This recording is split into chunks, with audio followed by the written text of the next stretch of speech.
Dolar və qızılın bahalaşma səbəblərinin bir-biri ilə birbaşa əlaqəsi olmasa da, hər ikisi qlobal iqtisadiyyatda baş verən anormal proseslərin nəticəsidir. Əslində, həm qızıl, həm də dollar dünya ölkələri tərəfindən ehtiyat yığım vasitəsi kimi istifadə olunur. News 24 xəbər verir ki, bu fikirləri konkret açıqlamasında iqtisadçı ekspert Eldəniz Əmirov səsləndirib.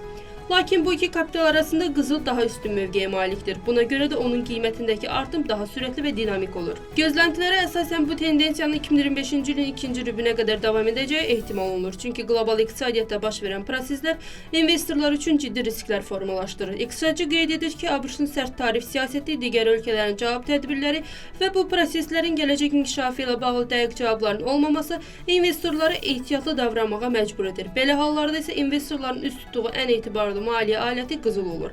Bu da qızıla olan tələbin artmasına, nəticədə isə qiymətlərin yüksəlməsinə gətirib çıxardır deyə iqtisadçı bildirib.